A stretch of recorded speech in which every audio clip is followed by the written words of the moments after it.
Olá, sejam muito bem-vindos ao nosso primeiro episódio do Doses de Atipicidade. Aqui nesse podcast você vai encontrar doses de conteúdo, de acolhimento e de praticidade para mães atípicas e famílias também. Então, hoje a gente tem uma convidada muito especial, que é a Thaís Mesquita. A Thaís, ela é uma mãe atípica, ela é mãe do Bento, que inclusive é meu paciente. Ela também é especialista em comunicação e imagem. E hoje vai trazer um pouquinho da expertise dela, um pouquinho da experiência dela dentro do transtorno do espectro e como uma mãe, como uma mulher aí que está conduzindo a vida com uma criança autista em casa, que é um tema tão latente, tão sensível que a gente precisa trazer para uma discussão maior, né? Então, Thaís, obrigada por ter recebido o meu convite, por ter aceitado o convite. Seja muito bem-vinda ao nosso episódio inaugural. Obrigada, Carla. Eu estou muito feliz de estar aqui para falar sobre esse assunto que é tão caro para mim, que é a maternidade atípica, né? A maternidade já é um tema muito sensível e a maternidade atípica ainda traz o que você falou logo no início, né? A gente precisa de acolhimento. E que bom que a gente tem bons profissionais igual você que entendem essa necessidade das mães, porque eu acho que a maior dificuldade que a gente encontra, né, quando a gente recebe o diagnóstico e tudo, é achar pessoas que realmente nos acolham, que estejam com a gente durante essa jornada de descoberta, porque é isso, né? Então eu agradeço demais o convite e estou muito feliz de participar da inauguração do seu podcast. A ideia do podcast, gente, falando um pouquinho desse nosso quadro, né, nosso inaugural, é exatamente trazer a discussão sobre o transtorno do espectro e a neurodiversidade. Então, é um tema que tem crescido muito. Hoje, a gente está com uma prevalência de autismo, dados dos Estados Unidos de 2023, um para cada 36. Então, uma criança para cada 36 crianças está no transtorno do espectro. Nós ainda não temos dados aqui no Brasil, provavelmente em breve a gente vai ter aí o censo sendo divulgado, mas essa é a nossa realidade hoje. E a gente precisa discutir isso justamente nas escolas, nos locais públicos, dentro da própria família. E aí a minha primeira pergunta para você, Thaís, como que foi? Fechei o diagnóstico, e aí? O que aconteceu? Qual foi o primeiro passo? Nossa, a primeira coisa é que você se sente sem chão, né? Eu nunca tinha tido contato direto. Essa não era a minha realidade, né? Eu tinha, assim, amigas distantes que tinham filhos autistas, mas que eu não convivia, não sabia exatamente como que era a realidade. Então, a primeira coisa que eu fiz foi o primeiro passo. Eu fiquei muito introspectiva, assim, tentando ver qual seria o próximo passo. E aí, mãe, né, fui procurar entender, fui ler bastante, entender o que estava acontecendo. E aí eu comecei a chamar os meus familiares e explicar para eles o que estava acontecendo e dar orientações, né, compartilhar conhecimento, indicar os livros que eu estava lendo para que o Bento se sentisse bem acolhido e que ele pudesse ter um desenvolvimento melhor, né, com o apoio da família, de toda a família. Aí inclui avós, tios, primos, porque a gente sabe que às vezes, né, o que a gente escuta muito é: "Ah, agora todo mundo é autista", Sim, especialmente das pessoas mais velhas. E o que a gente exatamente. sabe é que antes não tinha um diagnóstico. Hoje, que bom que a gente tem a possibilidade de diagnosticar cedo e já entrar com intervenção para que eles tenham uma vida assim o mais próximo, né, de um normal, assim, possam se desenvolver. Perfeito. O que eu vejo muito com as famílias que eu atendo é exatamente esse choque inicial. E agora? É um luto, né, Thaís? Não deixa de ser. É Exatamente. um luto de uma expectativa de uma criança típica e o nascimento de uma criança que veio, que tem uma condição delicada, diferente, especial, uma condição que precisa de atenção e de muito cuidado. E eu acredito que esse acolhimento da família ele é muito importante, esse primeiro momento, né? E eu lamento muito das famílias que negam os diagnósticos, porque a gente também tem, né? Ou de repente os avós, um tio, uma amiga, ele não parece autista. Uhum. Eu acho que essa é uma fala, inclusive, gente, por favor, quem está aqui nos assistindo, não fale isso para uma mãe em nenhum ambiente qualquer, porque isso é muito dolorido, né? Então, ele não parece autista. Eu já ouvi isso várias vezes também. E o autismo não tem cara, né? E o Exatamente. acolhimento é a primeira palavra. Eu falo muito isso em consultório. né? Como eu falei no início, o Bento é meu paciente, pequenininho, pititinho, né? 4 aninhos que ele tá. Isso. E a primeira coisa que eu sempre faço na clínica, não foi diferente com a Thaís e o Bento, é o acolhimento. Então, acho que isso faz muita diferença. Então, para quem tá aqui, tem uma criança típica em casa, ou na família, ou com amigos, faça um acolhimento. Primeira coisa, o melhor que a gente pode dar é exatamente isso. E você falou um outro ponto importante. Eu consumi muitos conteúdos, muitos livros, que eu vejo as mães fazendo isso. Eu vejo mães mais especialistas do que muitos profissionais. E aí o alerta que eu faço é exatamente: procure bons conteúdos, procure bons profissionais para orientar a sua jornada. Porque a internet tem muita informação. O próprio Instagram tem muita informação. Um diz uma coisa, outro diz outra. Uma terapia é boa, outra terapia não é. Então, ter uma linha ali de conduta em relação ao que você vai consumir é extremamente importante, até para não trazer tanta confusão assim, né? São tantas informações que eu acho que vocês ficam perdidos ali no meio do caminho. É verdade, são muitas informações, um excesso de gente falando sobre o assunto e precisa ter essa curadoria mesmo de quem você vai acompanhar, né? Eu sou muito observadora, então eu fui procurando ali os profissionais que me foram recomendados e também pessoas que eu via que o que elas falavam ali fazia um sentido. Por isso que eu fui, antes de procurar coisa em rede social, eu fui procurar alguns livros, né? Buscar assim o que que Perfeito. tem, o que que a galera está escrevendo sobre isso. Fui procurar algumas pesquisas também, o que que a galera, né, que estuda, a galera da ciência está dizendo sobre o autismo.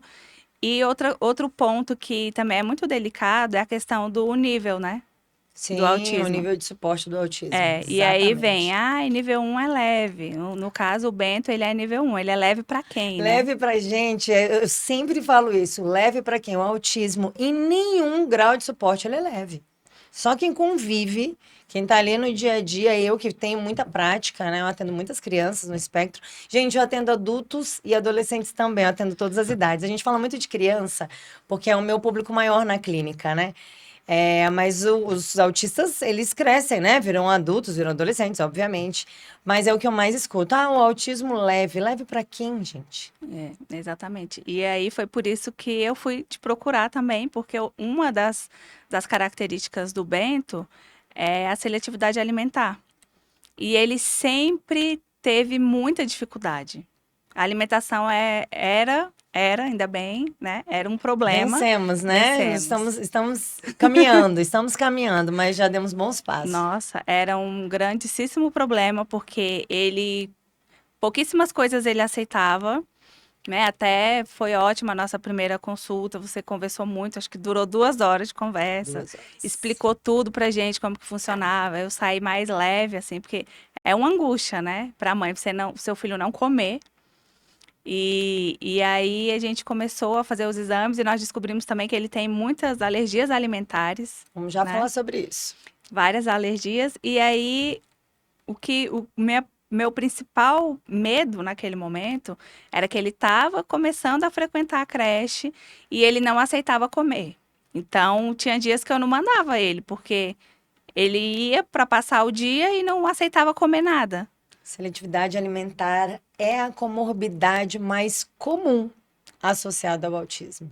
Nem todos os autistas são, e a seletividade não é só no autismo, mas o autismo e a seletividade alimentar têm uma relação muito próxima. Então, eu tenho alguns que não têm seletividade, mas a maioria das crianças autistas que eu atendo tem seletividade, assim como o Bento. E agora ele come na creche sozinho. Tá Gente, a comendo. alegria da mãe, né? O sorrisinho. Ela me manda foto do Bento, às vezes marca lá no Instagram, a É. tia Nutri fica louca. Pra quem não me conhece, eu vou falar um pouquinho da minha história. Eu sou Carla, nutricionista, sou especialista em autismo, TDAH e T21. Então, sou especialista no transtorno do espectro. E aí, muita gente me pergunta, Carla, o que que a nutrição tem a ver com o transtorno do espectro? Que eu acho que é uma pergunta também que você deve ter se feito em algum momento. Gente, a nutrição é base para tratamento. A nutrição modula o intestino, que vai modular o comportamento, o transtorno do neurodesenvolvimento, é uma questão neural, mas tem uma importância intestinal absurda. Uma das grandes queixas dos pacientes autistas são as alterações gastrointestinais, porque eles têm uma fragilidade gastrointestinal importante. Então, aquilo que nos agride eles em grau muito maior. Então, onde é que a gente começa o tratamento? Com a alimentação. Então, a gente começa a corrigir a alimentação, modula esse intestino, faz uma suplementação de vitaminas e minerais. Inclusive, o Bento aceitou super bem a suplementação.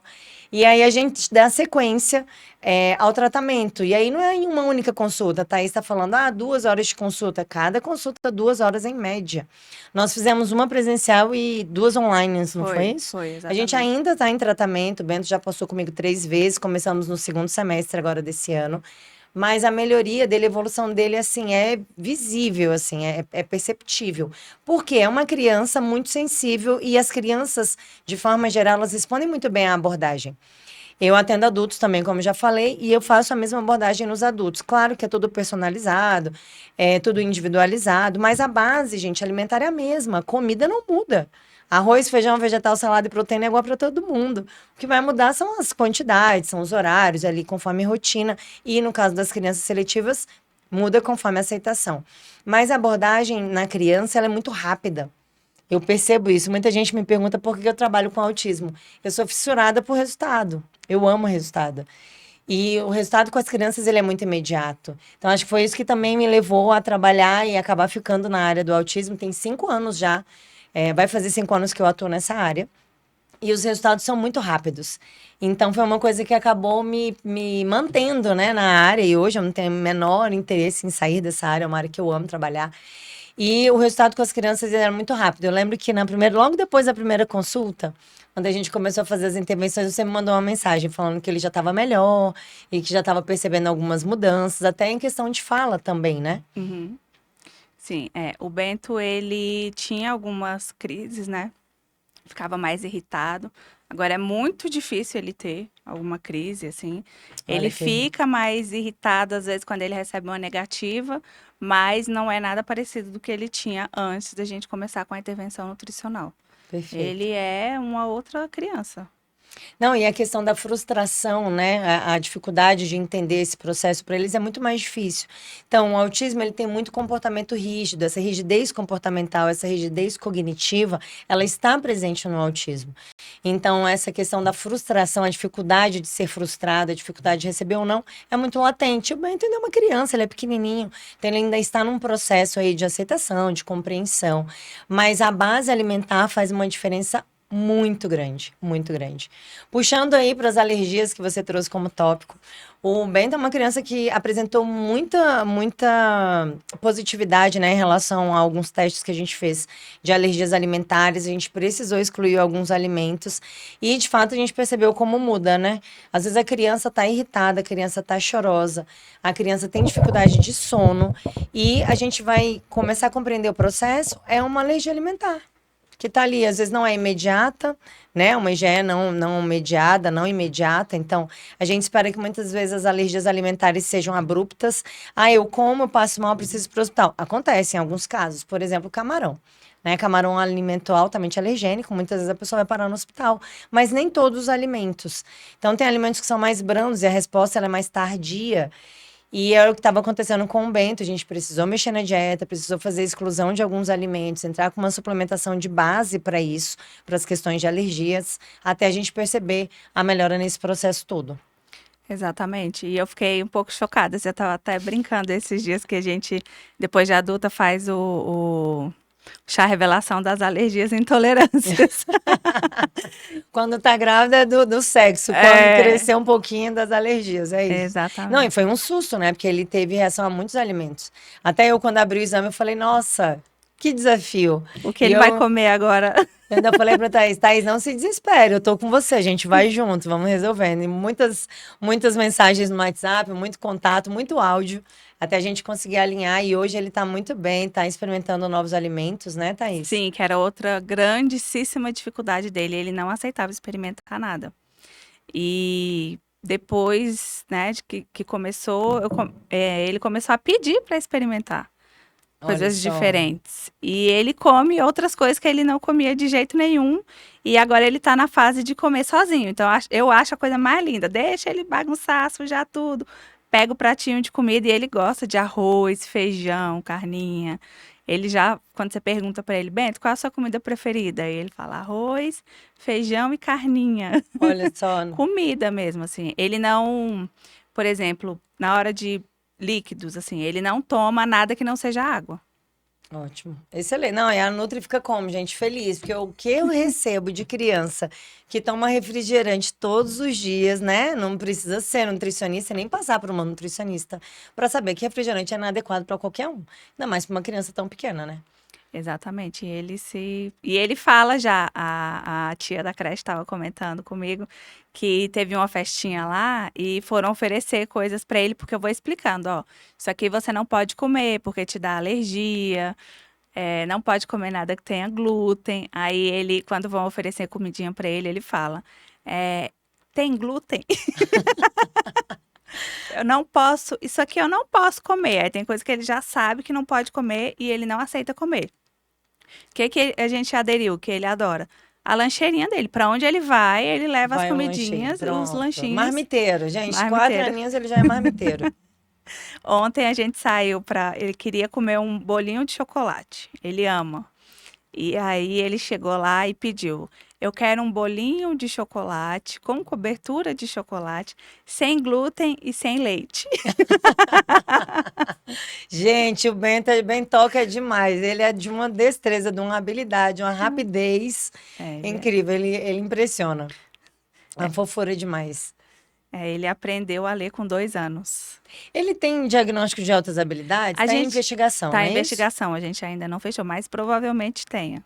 Gente, essa é uma condição, tá? Superdotação e altas habilidades.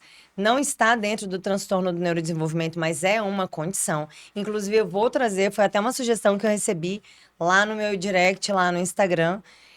Eu vou trazer um profissional, um expertise, enfim, não sei ainda quem, mas eu vou convidar uma pessoa para a gente falar sobre esse assunto.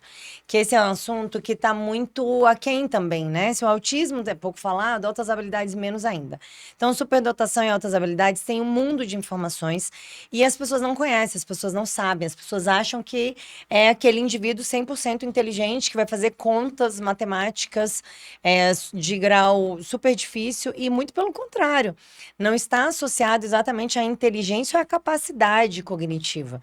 Tem outras condições, outras informações ali anexadas que a gente precisa discutir também. A ansiedade está muito associado às pessoas que têm altas habilidades. Eu atendo pacientes também com altas habilidades, então merece um episódio aqui dentro do Dose de Atipicidade para falar exclusivamente sobre altas habilidades e superdotação. Ah, eu com certeza vou acompanhar, porque eu já tô começando a estudar esse assunto. Pronto, exatamente. E é uma comorbidade associada, tá, gente? Às vezes as pessoas acham que, assim, fechou um diagnóstico, é um diagnóstico. Não necessariamente, tá? Existem muitas comorbidades associadas aos transtornos. Por exemplo, a gente pode ter um paciente que seja autista e ter 21, né? Síndrome de Down. Eu tenho um paciente assim. A gente pode ter um autista com TDAH, a gente pode ter o TDAH na base e o autista como comorbidade, né? Diagnosticada depois. TDAH com ansiedade. Então, as comorbidades, os diagnósticos, eles podem se associar. E é bem comum a gente ter pacientes autistas com altas habilidades associadas, né? Anexada, como eu costumo dizer. E a nutrição, ela trata tudo, né? Eu costumo falar que eu não trato o transtorno, eu trato o paciente, o que está anexado. Porque às vezes ele já vem com 3 diagnósticos. Os adultos, principalmente, eu tenho adultos autistas também, altamente funcionais, né? Trabalham, são casados, têm relacionamento, dirigem, servidores públicos. Então, vida dentro da normalidade, eu falo que o espectro, né? O espectro, ele é um intervalo, ele não é um ponto, e a normalidade também não é, né? A tipicidade, ele também é um espectro, né? Então, quem está aqui no início e quem está no final está dentro do esperado para uma normalidade ou uma tipicidade. Então, dentro do que é esperado, se desenvolveram super bem. E é uma questão importante, porque aí eles vêm com, por exemplo, diagnóstico de ansiedade, vêm com diagnóstico de depressão. Então, eu não posso não tratar isso.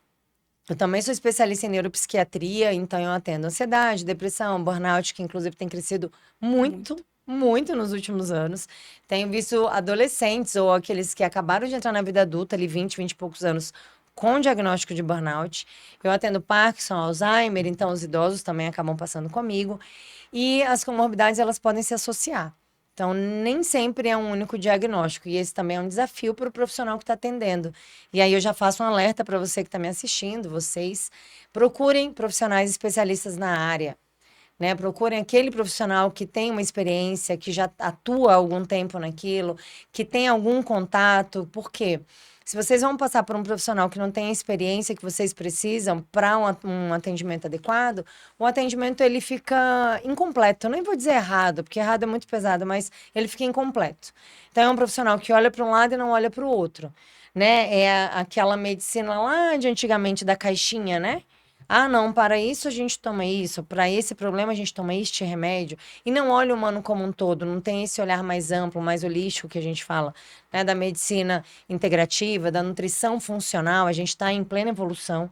Então, eu acho que a gente está num momento muito interessante aí da nossa saúde de forma geral, do olhar do profissional para o paciente.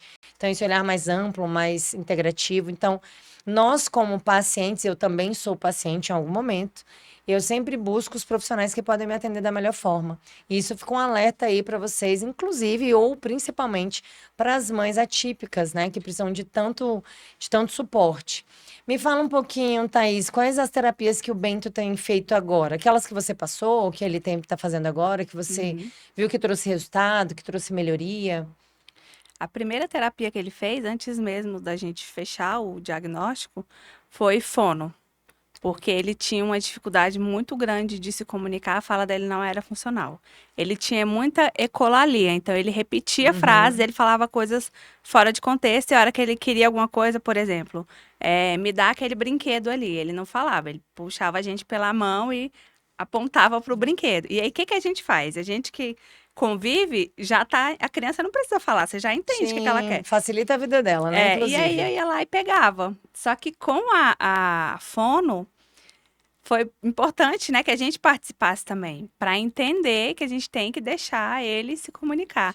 E fez uma diferença enorme para ele. Ele se comunica super bem, ele fala muito bem, ele fala. A comunicação dele, assim, é bem desenvolvida, bem funcional. Sim, sim. Foi o primeiro passo. Então, a primeira coisa que a gente fez foi focar na fono. Ele também, né, nutrição, que era assim, era um problema pra gente, porque ele não comia quase nada. E agora ele tá fazendo as outras terapias. Aí tem psico, é uma clínica multidisciplinar, onde ele faz todos os outros tratamentos, né, e inclusive Excelente. terapia ocupacional e tudo. Mas o que eu gostaria de pontuar sempre é que, gente, não adianta fazer terapias e tudo se a família não participar do tratamento, Perfeito. né? A gente Perfeito. participa, a gente acompanha, a gente entende, porque tem que dar continuidade em casa, né? Você tem que motivar a criança, incentivar, confiar. Se você protege demais, isso pode ser um problema também, né? Eu e o meu marido, a gente se policia muito nisso, assim, porque a vontade é, tipo, botar ele dentro de uma redoma e proteger ele do mundo. Acho que as mães já fazem isso, né, tá, de forma geral, e uma mãe atípica mais ainda. Então, assim, como que eu posso proteger ele de todas as questões? Impossível. É É impossível. impossível. Então, o melhor que a gente pode fazer é exatamente isso, né? Orientar, buscar as terapias, trazer um tratamento adequado. Eu acho que é isso que vai fazer diferença para a vida dele futura. Você falou sobre ele perguntar se tem glúten no alimento. Eu tive um paciente que foi muito curioso. É uma família, tem ele, né, que tá no espectro. E aí, quando ele era menorzinho, ele passou comigo e a mãe dele orientava sempre, né? Ó, não pode leite, não pode glúten, não pode leite, não pode glúten. Então, ela repetia isso sempre. E uma vez eles foram a um restaurante, aí ela disse que serviu linguiça e ele perguntou: mãe, tem leite na linguiça? E aí isso me deixou muito marcada. E eu fiquei pensando, gente, como é que as crianças entendem, né? Inclusive as não verbais, tá, gente? Tem muita criança não verbal que às vezes a gente acredita que ela não tá compreendendo o ambiente, quando na verdade ela tá compreendendo tudo. E a gente não tem noção do quanto a criança absorve o ambiente. Então, foi muito curioso quando ela me falou isso. E eu falei, gente, como é importante a gente falar isso para as crianças, mesmo as menores. O Bento tem 4 anos, ele é pequenininho ainda. Mas ainda assim ele entende. Então, eu sempre falo para as mães: conversa com a sua criança. E explica para ele que se ele comer determinado alimento, isso vai fazer mal, que vai dar dor na barriguinha, que vai atrapalhar o crescimento, que ele vai deixar de ficar forte, igual o personagem, né, do desenho que ele gosta. Isso tudo é verdade. A gente não trata com mentiras com as crianças. Muito pelo contrário, a gente fala a verdade para elas. elas. Mas é importante, às vezes a gente acaba julgando que aquela criança não vai ter uma compreensão adequada e ele tá percebendo mais que a gente, se brincar, né? As crianças são muito espertas, então fale para sua criança por que que ela tem que fazer, o que que ela deve fazer, suplemento a mesma coisa. Lá em casa a gente tem uma historinha para ele tomar o suplemento. Porque ele viu um desenho, eu não me lembro agora qual foi o desenho, mas que o personagem tomava uma bebida para não congelar porque estava muito frio. E aí a gente oferece o suplemento para ele, né, na seringa. Bento, aqui o seu anticongelante. E aí ele toma e ele pede já, mamãe, tá na hora do meu anticongelante. Ele é muito de rotina, então ele sabe a Sim, hora que sim. ele tem que tomar e tudo. E não dá trabalho nenhum. Mas por quê? Porque a gente explica pra ele, você tem que trazer a parte lúdica também, né? Ó, você vai tomar isso aqui pra você ficar mais forte. O Bento pergunta muito. Aí ele fala: "E se eu não fizer isso, vai acontecer o quê?" Aí a gente começa a explicar. E ele vai perguntando, vai perguntando, vai perguntando. Não Tem hora que acaba você não tem nunca. mais resposta. Não acaba nunca. Bento, tá bom, é por isso mesmo, tá? É isso, fim, fim. Gente, as crianças surpreendem a gente. Outro dia eu também atendi uma criança não verbal na clínica, e aí tava o pai, a mãe e a criança, e a criança bem caladinha. E aí o que? A gente conduz, né? Eu tenho a caixa dos brinquedos, eu coloquei a caixa dos brinquedos pra criança, e ela ali, caladinha, agitada, obviamente, né? A gente não tá aqui pra romantizar o autismo de forma alguma. Então era uma criança que estava muito agitada, né? Chorou um pouquinho em algum momento. E aí eles foram embora. E aí depois, no dia seguinte, a mãe me gravou um áudio falando que ele repetiu tudo que a gente falou. Mamãe, então eu vou tomar isso de suplemento. Mamãe, você vai tirar o leite. Mamãe, eu vou trocar o pão. Tudo. O menino falou tudo. Ela falou, Carla, eu tô impressionada. Eu gravei um áudio pra você saber. Então a gente acha, muitas vezes, a gente julga, né? Isso é um capacitismo, inclusive, é que eu É sempre verdade. falo. A gente julga a criança incapaz de compreender aquilo que está no ambiente. Quando, na verdade, ela está absorvendo tudo muito mais do que a gente até gostaria que ela absorvesse. Até porque a memória dela, gente, é muito melhor do que a nossa. É. E viva os sintomas de TDAH, né? Nossa, Inclusive. Bento tem uma memória incrível. Assim, você falar uma coisa pra ele, basta falar uma vez. Então a gente tem muito cuidado assim para não mentir. Às vezes tem aquelas mentirinhas, né? Ai, vamos mentir um pouquinho aqui só para resolver esse problema. Não, com o Bento não cola, porque daqui a pouco ele vai acontecer uma situação e ele vai entender que o que você falou lá atrás era uma mentira. Sim. Não, e essa questão da literalidade que acontece muito no autismo, isso é muito real, viu, gente? A gente lê muito sobre isso, a gente fica, mas como assim literal não compreende? Isso é verdade. Eu já atendi pacientes adultos que eram extremamente literais. Então, certa vez eu atendi um paciente que eu falei pra ele, falei, olha, você vai comer 3 frutas ao dia. E ele ficou com 3 frutas ao dia, então tá bom. O que aconteceu? Ele não comia salada de fruta. Porque tinha ele mais de 3. entendeu que eram 3 frutas, a salada tinha 4, tinham 5. E aí, 1 mês e meio depois, num segundo atendimento, paciente adulto, tá? Adulto, funcional e tal. Ele falou pra mim, não, Carla, mas eu queria saber da salada de fruta. O que tem com a salada de fruta? Não, porque eu queria saber se só 3 mesmo. E eu que não entendi. Eu falei, mas como assim? Não, porque você falou que são 3 frutas, então eu não comi a salada. É. Eu falei, eu não acredito que você ficou 45 dias sem comer salada de fruta porque eu falei que eram 3. Sim, mas você falou. E aí eu me corrigi porque eu estava errada, né? E o adulto, ele te confunde um pouco, né? A gente tá ali conversando e aí às vezes eu acabo, por vezes, esquecendo que ele está no transtorno do espectro. Né? Ainda mais os pacientes que são funcionais, pacientes que têm um bom desenvolvimento cognitivo, de fala, enfim. Então, por vezes, a gente está ali conversando 2 horas de consulta, né? A gente tem muitas conversas. E eu acabei me distraindo com ele, falei alguma coisa assim, eu falei, nossa, eu tenho que me corrigir, eu tenho que estar mais atenta a esse paciente. Porque eu acabei falando algo para ele que não era uma verdade, mas ele foi literal. Claro que depois que ele passou comigo, a gente fez o tratamento, né, abordagem nutricional, a gente melhorou a parte metabólica, a parte intestinal, suplementou, a parte cognitiva dele deu uma acentuada. Eu fiquei um período sem vê-lo, quando eu encontrei com ele de novo, ele já estava fazendo gracinha. Aí ele fez uma brincadeira comigo. Aí eu olhei para ele e falei, nossa, mas deu uma evoluída na parte cognitiva. Ele, não, acho que não. Meio assim, né, dando de ombro. E foi muito perceptível para mim, como ele melhorou a parte cognitiva, esse pensamento mais rápido. Mas é muito do autismo, é uma característica essa literalidade. Nem todos, mas muitos apresentam, tá? Então eu costumo sempre falar isso. O autismo, o paciente autismo é como a onda do mar. Ele vai de um jeito e volta do outro. Nenhum é igual ao outro. Nós não somos iguais, né, obviamente. Mas a criança autista, especificamente o TDAH até um pouco menos, mas eu vejo que o autismo, ele tem muitas nuances particulares. Eu tenho crianças, por exemplo, que têm atraso de fala muito importante. Eu tenho crianças como o Bento, de 4 anos, que falam super bem, uma fala extremamente funcional. Então, não tem uma criança igual a outra. No autismo, tudo é completamente diferente. Todas as vezes que eu tentei enquadrar um paciente, eu errei. Todas as vezes que eu falei, ah, não, o autismo é assim. Eu dou aula, né? Eu sou professora, eu monto aula. Inclusive, estive no final de semana montando aula. E aí o professor ele tem um raciocínio muito lógico, né, gente? Ah, quando acontece isso, é isso. Quando acontece isso, é aquilo. E aí eu entrei nessa ideia de querer enquadrar alguns comportamentos e algumas situações. Todas as vezes eu errei.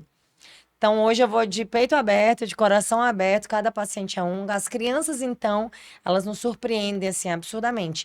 Às vezes eu leio o questionário pré-consulta do paciente, quando ele chega, ele já é diferente até do questionário, que foi a própria mãe que respondeu.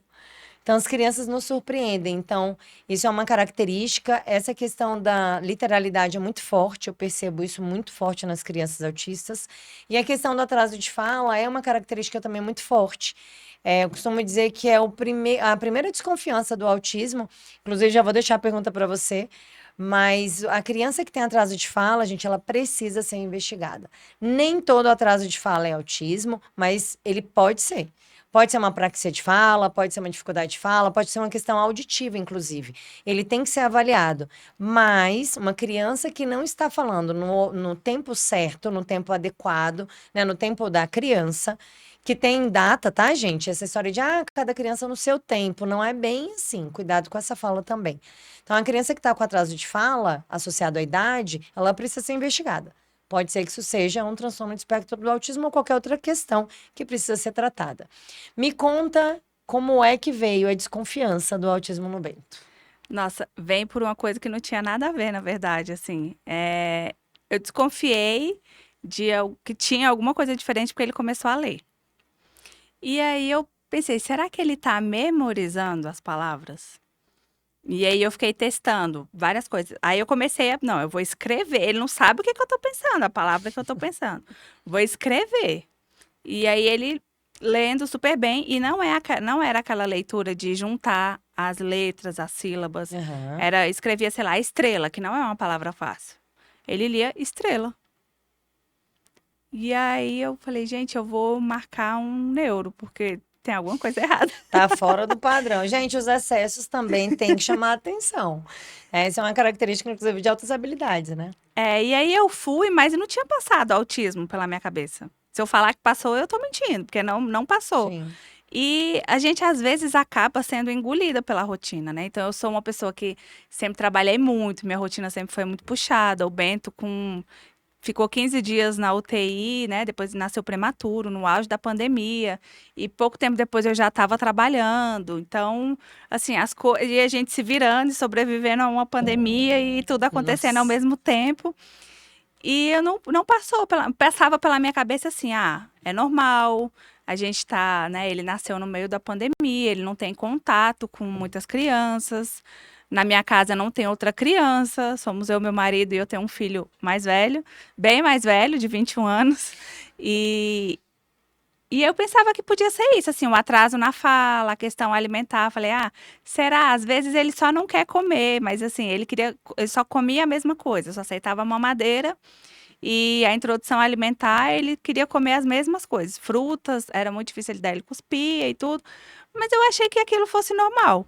Aham. Quando ele começou a ler, que eu vi que ele estava lendo de verdade e não estava memorizando ou decorando palavras, Qual a idade que ele tava aí? 2 anos. Antes dos 2 anos, ele já estava lendo. Mas Chama aí, atenção, chama atenção. aí quando eu procurei o neuro mesmo, ele estava com 2 aninhos. E foi muito interessante a consulta, porque ele começou a conversar comigo e a me fazer perguntas de coisas que eu nunca tinha me atentado. Porque, como eu te falei, não tinha crianças autistas no nosso ciclo ali, familiar ou social. Sim. E aí ele começou a fazer, Bento brincando no cantinho do consultório com os brinquedinhos, e aí ele me fazendo perguntas. Eu não sabia o que que era ecolalia, nunca tinha ouvido essa palavra na minha vida. Aí ele falou, o Bento tem ecolalia? O que que é ecolalia? Ai, meu Deus. Autodiagnóstico, é possível? Aí ele, não, ele repete frases. Aí eu fui, sim, ele repete, ele fica falando frases de desenhos fora de contexto. Aí eu fui me ouvindo, dando as respostas. E eu pensei, gente, tem alguma Perfeito. coisa muito diferente, porque tudo que o médico está perguntando, eu estou dizendo que sim, que muito, que tal. E aí ele começou a. Aí o Bento brincando, ele, Bento chamou o Bento várias vezes, e o Bento não olhou, não respondeu. E aí caiu minha ficha. Eu falei, gente, o Bento nunca respondeu quando eu chamei ele, ele nunca me olhou. Realmente. Aí o médico virou para mim e falou: olha, a questão da leitura, isso é uma coisa para a gente ver depois. Tem outra coisa mais importante aqui. Ele tem todos os sintomas de uma criança atípica, de uma criança que tem, né, outra coisa. Aí eu fiquei, o quê, né? Tipo assim, a mãe. Aí ele Nossa, falou: que olha, susto. autismo. Aí eu fiquei muda. Falei, autismo? Como assim? Eu realmente, gente, eu não sabia de nada sobre, assim, o básico que a gente sabe sobre autismo, né? E é aquilo, o autismo não tem cara. Sim, E aí, na minha exatamente. concepção errada, a criança autista, ela não fala. Tinha algumas coisas que eu achava que É porque podia existe um ser. preconceito, né? A gente cria um personagem para a gente entender o que é o transtorno. Você fala, o autismo é aquela criança que chora, que grita, que tá no chão, que se agride, que agride o outro, que não fala, que não é responsiva. A gente cria uma ideia disso, né? Quando, na verdade, podem existir crianças assim também? Podem, mas nem todas. E o Bento, ele já tinha esses históricos, ele batia muito na cabeça, tinha algumas Sim, coisinhas assim, que ele, por exemplo, sentava no sofá, aí ele ficava assim, pá, batendo a cabeça pra trás. E a gente achava, né, tudo uma bem, coisa de neném, né, tudo bem. fofinho, bonitinho, vamos pegar, não vamos deixar ele se machucar. E aí o médico, aí outra coisa que pesa muito, assim, para as famílias atípicas, esse negócio de não fechar diagnóstico. Aí esse neuro falou pra mim assim, olha, ele tem todas as características, eu vou te dar um laudo de que é uma suspeita, porque eu não fecho o diagnóstico de crianças abaixo de 7 anos. Aí começa uma Outra saga. outra saga, porque aí você vai atrás de profissionais que entendam do assunto e que entendam que fechar o laudo o quanto antes é muito importante, porque Sim. ele precisa do tratamento. E aí nessa primeira consulta foi quando eu já fui procurar a fono.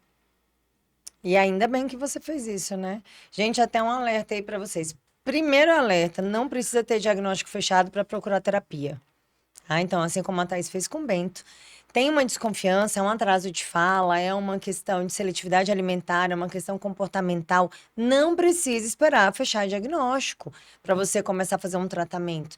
Muito pelo contrário, a criança ela se beneficia de toda forma de estimulação precoce. A gente fala muito sobre isso, os artigos afirmam isso. Né? Uma criança que tem uma estimulação precoce adequada, ela tem total condição de se desenvolver muito mais do que aquela que não tem. E a segunda informação é que o diagnóstico do autismo ele é exclusivamente clínico. Absolutamente clínico, ele é observacional. Por isso que é importante a gente ter bons profissionais, né? No caso das crianças, normalmente quem faz diagnóstico é o neuropediatra, Uhum. né? Passa pelo neuropsicólogo, faz aquela avaliação, né? Avaliação neuropsicológica, mas normalmente quem fecha os laudos é o neuropediatra. E às vezes eles precisam de uma consulta, duas, três, observação, precisa de informação da escola, se ele já tiver em idade escolar, para depois fechar esse diagnóstico. Claro que um diagnóstico precoce, ele ajuda muito a criança e a família. Mas uma coisa não tem que depender da outra. Eu vejo muitas famílias que às vezes estão em investigação, aí só vai fechar lá com 6 aninhos, por exemplo. E aí até o 6º ano a criança não teve nenhum tratamento. Não teve nenhuma terapia, não teve nenhuma estimulação, porque estamos esperando um laudo. Então não esperem. Quanto antes a criança for estimulada, melhor. O tratamento precoce é o melhor caminho. E a gente vê isso na prática, né? Porque o Bento, ele é uma outra criança. Depois que ele começou, fono e todos os tratamentos, assim, a gente observa o desenvolvimento dele. Ele nunca mais se autoagrediu, por exemplo. Perfeito. A gente teve uma fase muito difícil que ele não dormia. Alteração de sono é um clássico também, né? Ele não dormia, a gente ficou assim uns 2 meses sem dormir uma noite, assim, parecia um zumbi. Porque você tem que trabalhar, você tem a sua vida, né? Eu tenho que trabalhar, meu marido trabalhar, e à noite a gente sabia que a gente não ia conseguir dormir, porque ele não dormia, ele ficava irritado, ele tinha crises, e no outro dia você tá assim, parecendo que foi atropelada por um caminhão. Gente, é isso, é a realidade, a vida real de uma mãe atípica, né? De uma mãe de uma criança autista. Thaís, eu queria que você falasse agora um pouquinho sobre como é ser uma mulher, uma empresária que você é, e de sucesso, inclusive, com uma criança em casa, como é que você lida com isso?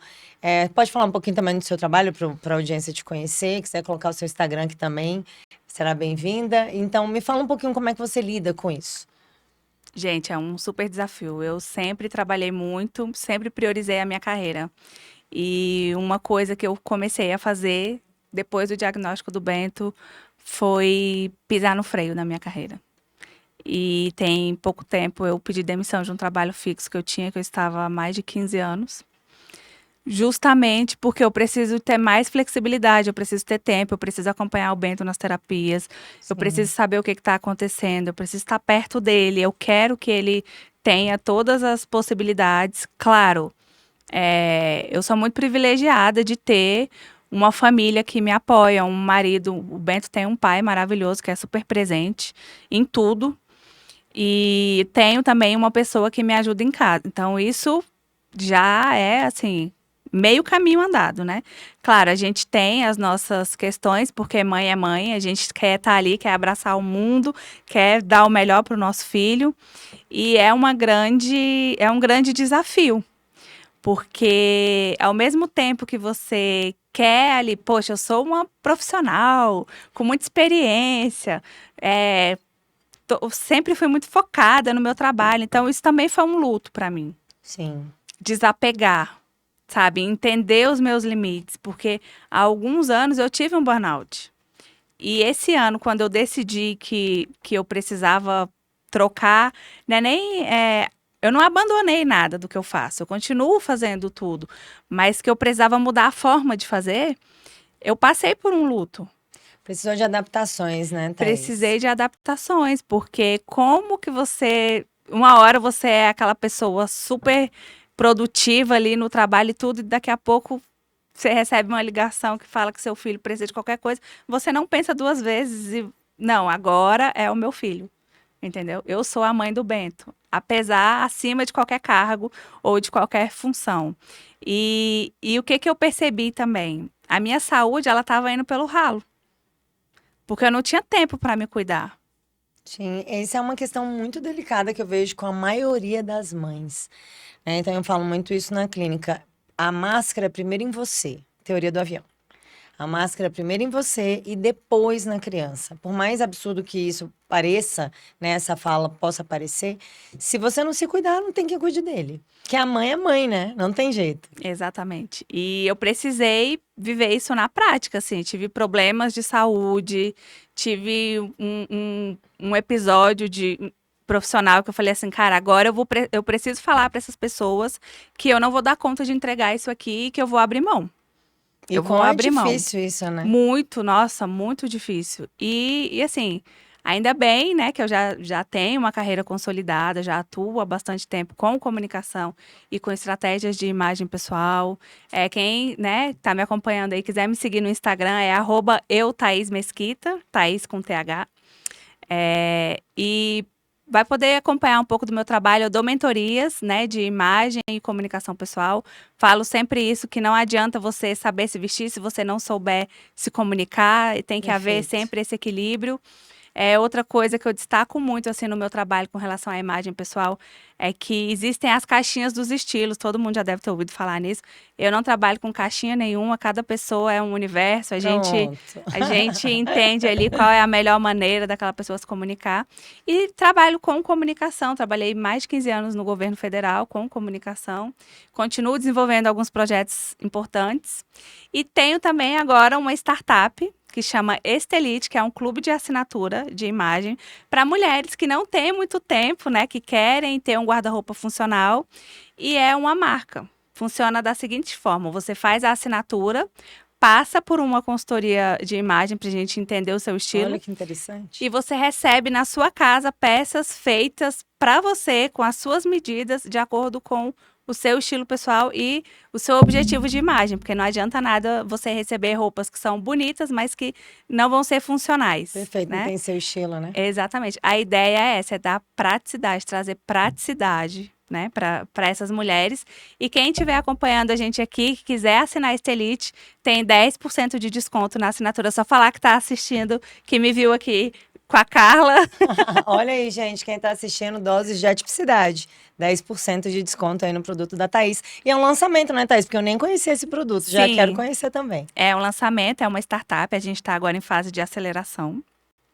Excelente. Tô muito feliz com esse projeto, acho que tem tudo para dar certo, assim, no sentido de realmente facilitar a vida das pessoas, de ter essa praticidade, de você ter roupas que combinem entre si, para que você não perca muito tempo, né? Ali a gente já tem tantas decisões difíceis para tomar. Exatamente. A roupa não precisa ser um problema. É uma solução, né? Exatamente. Gente, então tá, olha só, Thaís, mãe atípica, tá com Bento, né? Muitas questões para serem trabalhadas ainda, tá em evolução. Sim. E correndo atrás, fazendo o trabalho dela, e uma novidade dessa, né? Que não é simples, não é fácil, sou empresária também, sei como é que é. Então, a ideia é exatamente isso, trazer a Thaís aqui para ela falar um pouquinho da realidade dela, compartilhar com a gente, para que ela encoraje outras mães também, né? De repente entrar no empreendedorismo, às vezes é tão difícil conciliar um trabalho regular com uma criança típica. Eu vejo que muitas mães acabam abandonando mesmo o seu trabalho. Então, é possível, né, a gente conseguir outras formas aí de ter um sucesso profissional, ter um reconhecimento, até mesmo essa questão de estar feliz, né, como profissional e atuando aí no mercado de trabalho. Então, muito bom, muito bom. Obrigada por ter compartilhado com a gente a sua experiência. Gente, esse é o nosso episódio inaugural do Doses de Atipicidade. E esse episódio ele tem a marca da Sens Biofarma. Eu sou speaker da marca e eu tenho aqui hoje um presente para te entregar, Thaís. É um Biovit. Gente, que chique. Eu uso, eu recomendo também. Então, quem quiser, quem já usa, quem quiser comprar ou quem quiser conhecer, tem o cupom Nutri.Carla lá no site da Sens Biofarma. Thaís, obrigada por ter vindo, por ter participado desse podcast com a gente. Muito bom, acredito que todo mundo adorou esse episódio inicial. Gente, vai ficar gravado lá no YouTube também, para quem quiser rever.